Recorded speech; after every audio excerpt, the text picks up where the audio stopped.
Assalamualaikum warahmatullahi wabarakatuh. Saya Siti Rahmadaniati, NIM 171011161200016. Di sini saya akan menjelaskan gangguan berbahasa dalam psikolinguistik. Menurut Solzhenitsyn, gangguan bahasa merupakan keterlambatan dalam sektor bahasa yang dialami oleh seorang anak.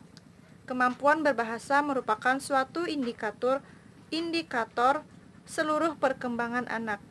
Jika seorang anak tidak mampu berbicara, maka dapat menimbulkan kesulitan dalam berkomunikasi dan mengungkapkan perasaannya kelak.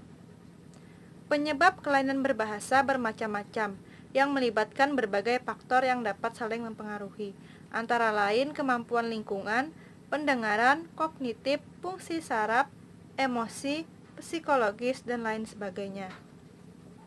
Bahasa terbagi menjadi dua, yaitu reseptif dan ekspresif. Reseptif atau pemahaman dan ekspresif atau pengungkapan secara verbal.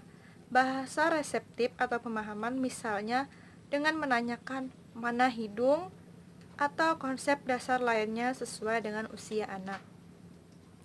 Kemampuan ekspresif atau berkata, misalnya dengan menanyakan ini apa, dan anak menjawab pertanyaan sesuai dengan usia. Perkembangan bahasa reseptif dan ekspresif. Menurut Toune, perkembangan berbicara dan berbahasa pada anak normal adalah sebagai berikut. Umur 12 bulan, reaksi dengan melakukan gerakan terhadap berbagai pertanyaan verbal, mengungkapkan kesadaran tentang objek yang telah akrab dan menyebut namanya. Umur 15 bulan, mengetahui dan mengenali nama-nama bagian tubuh. Kata-kata yang benar terdengar di antara kata-kata yang kacau, sering disertai dengan gerakan tubuhnya. Umur 18 bulan, dapat mengetahui dan mengenali gambar-gambar objek yang sudah akrab dengannya, jika objek disebut namanya.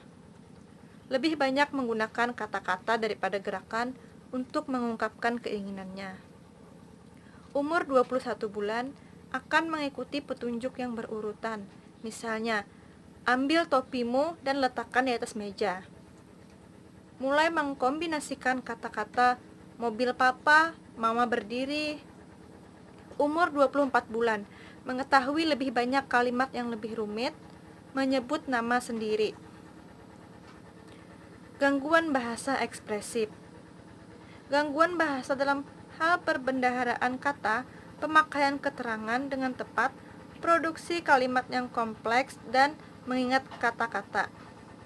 Ciri-cirinya yaitu usia 18 bulan, saat anak tidak dapat mengucapkan kata dengan spontan, bahkan untuk kata tunggal. Sebelum usia 3 tahun, bentuk kurang berat tidak terjadi sampai masa remaja awal, tetap menunjukkan keinginan berkomunikasi. Saat mulai bicara, defisit bahasa menjadi jelas. Usia 4 tahun, berbicara dengan frase pendek, misalnya meluapkan kata yang lama saat mereka mempelajari kata yang baru. Penyebabnya yaitu faktor genetik, biasanya memiliki riwayat keluarga fonologis atau gangguan komunikasi lain. Gangguan neurologis pada anak, kerusakan atau keterlambatan maturasi pada serebral otak kiri.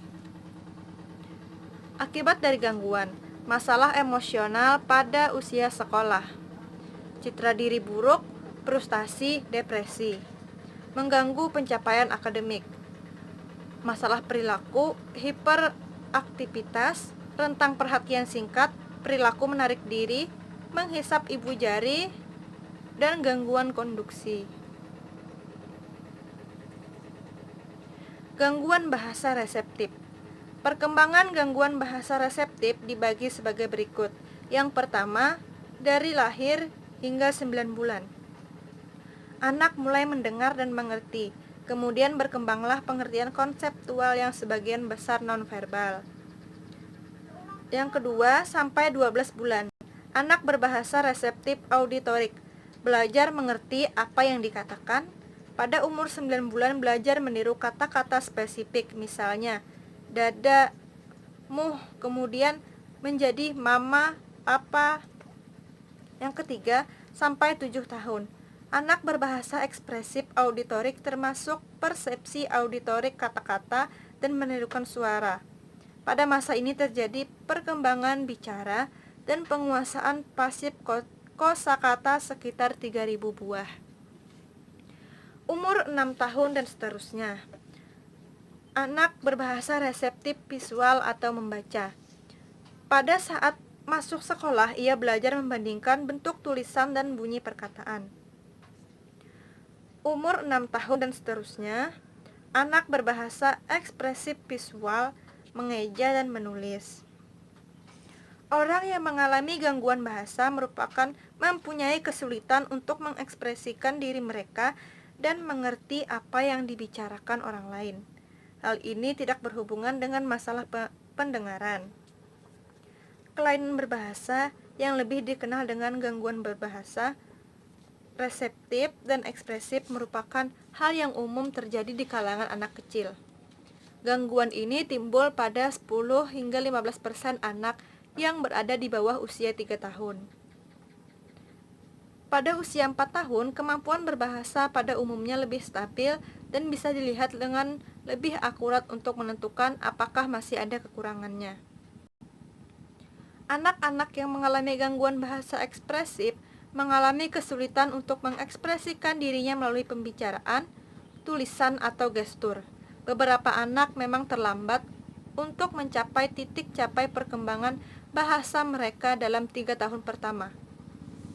Namun mereka pada akhirnya akan mengejar, dan mereka ini adalah anak-anak yang disebut sebagai telat bicara.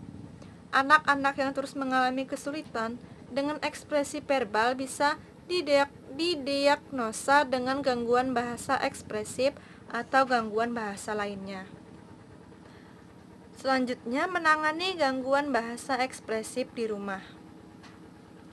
Kelainan berbahasa merupakan masalah belajar yang serius, namun sangat mungkin untuk diatasi, khususnya jika dimulai sejak awal.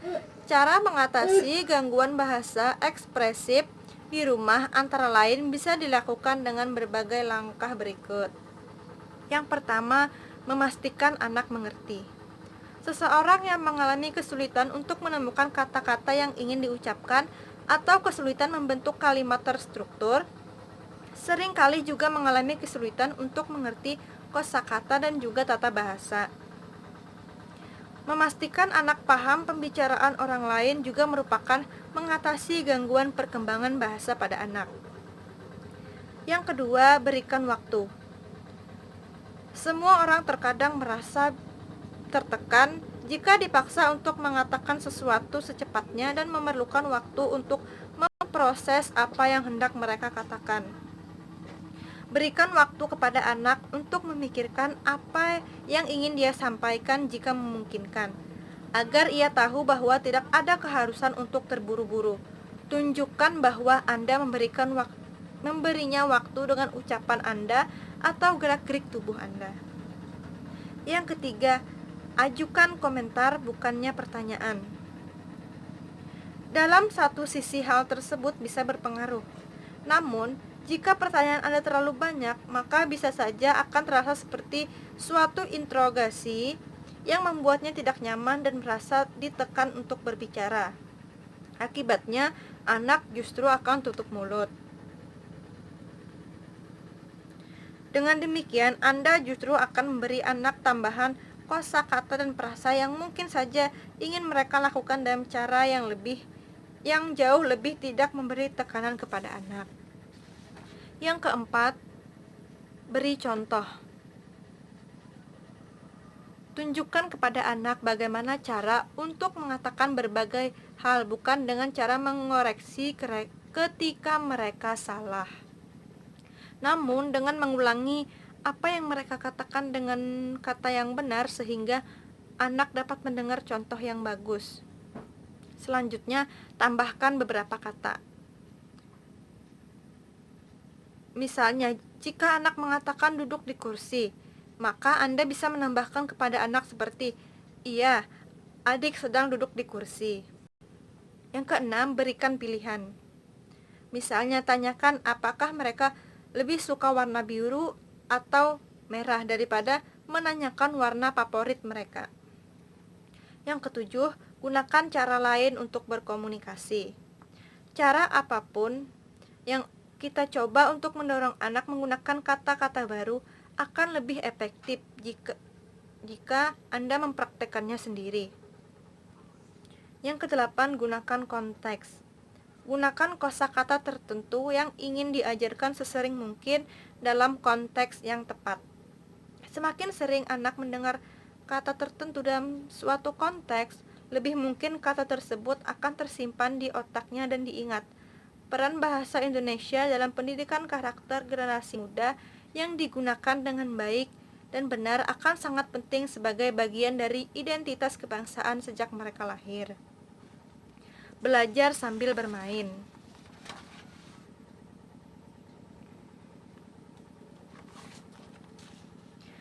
Bergabunglah dalam kegiatan bermain anak secara rutin. Beri contoh kepada anak bagaimana cara menggunakan mainannya. Ikuti permainan anak dan bicarakan mengenai apa yang anak lakukan dengan mainannya dan apa yang akan Anda lakukan dengan mainannya dan lain sebagainya.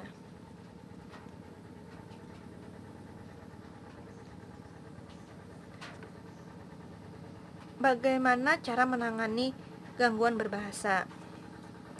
Caranya yaitu ajak berbicara. Seringkali beberapa orang merasa bahwa mengajak ngobrol atau berbicara anak tidak akan ada gunanya, terutama untuk mereka yang mengalami perkembangan bahasa pada anak. Padahal, mengajak anak berbicara jelas menjadi salah satu terapi yang mudah untuk dilakukan menghilangkan gangguan perkembangan bahasa. Caranya yaitu misalnya dengan bernyanyi. Anak-anak lebih senang jika mereka mendengar musik, meskipun mereka belum bisa berbicara. Usahakan untuk bernyanyi lagu anak-anak, kemudian jangan lelah mengajak anak untuk ikut mengucapkan meskipun bahasanya belum benar dan masih kesulitan. Ajak anak dengan cara berteriak dengan A, I, U, E, O. Latihan vokal A, I, U, E, O mungkin terasa sederhana, namun hal ini nyatanya bisa mengurangi gangguan perkembangan bahasa pada anak-anak. Berteriak huruf vokal melatih rahang dan mulut mereka untuk terbuka dan bergerak. Demikian penjelasan dari saya mengenai gangguan berbahasa dalam psikolinguistik. Sekian, terima kasih. Wassalamualaikum warahmatullahi wabarakatuh.